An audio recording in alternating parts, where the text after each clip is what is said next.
It'll be more visible once the bumper cover is off, but that's it. That is just a little tiny intercooler up in there.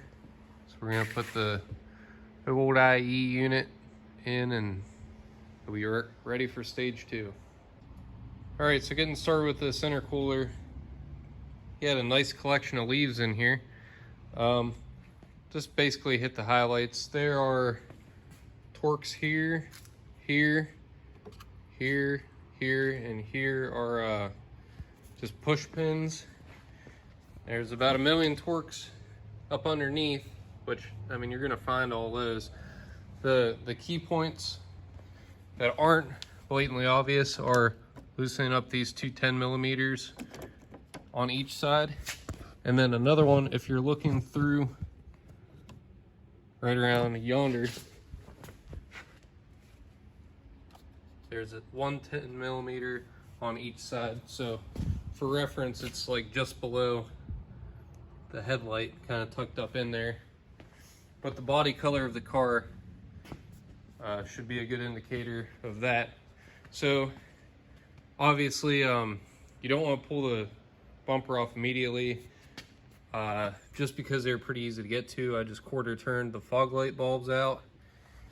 And this car had collision radar, so unplug that from the grill before you get the whole thing completely removed.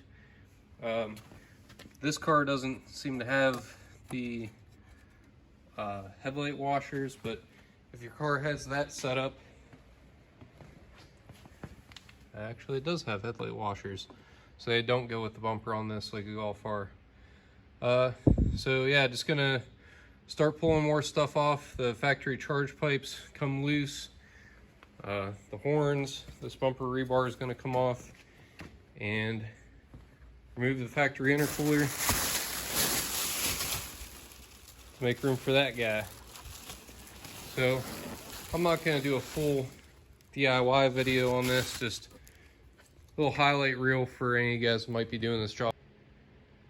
All right, so here's the integrated engineering front mount intercooler all mounted up for a size comparison. Here's the stock guy. Set that up there.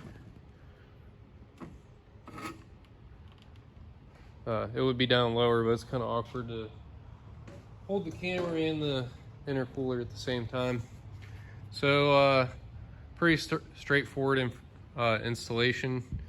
I will say they've got a pretty Mickey Mouse mounting solution.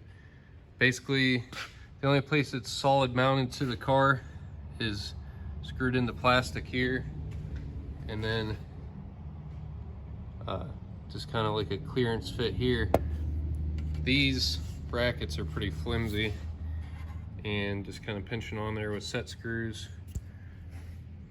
So not how I would have done it. Also, one of their Mexican made clamps failed, which, you know, chalk that up to me over torquing it if you want, clamp it, chalk it up to clamps if you want. However, this is clearly at the fault of integrated engineering. The way they designed this intercooler, it's going to chafe on this air conditioning line. So moving down the road, especially everything being mounted in plastic, these parts will move against each other slightly. So they're putting a lot of weight in owning a scan tool and doing some engineering, but there's a lot to be said for a company that actually tests a prototype before getting a whole container ship of the final product shipped in from China. So I don't know that there's better options out there, because this is the only experience I have with a A4, A5 platform. I've also got it routed to chafe here on a wiring bundle. I mean, you've got all the room in the world and all the, you know, it's a clean slate when you go to engineer something. gotta set the bar a little higher if you have engineering in the name. But that's just my opinion. Take it for what you will. I just feel like for $800, they probably could have pulled the bumper off and checked the prototype before just going full send on a production run. Yeah, I can't really think of anything else to point out to you guys. Just make sure you reclip your headlight fluid washer back in there, reconnect your horns, fog lights going back together, and all your mounting points for the bumper cover. And I'll show you what it looks like through the grill, if you can see it through the grill. I guess a little bit. Customer and I talked a little bit before about what kind of paint to use on this bumper cover, because he plans to do like an RS style grill. I recommend powder coat because regular paint will inevitably just chip off from stone chips. If powder coat is in the cards, then vinyl wrap would actually be better than paint. It'd be more durable.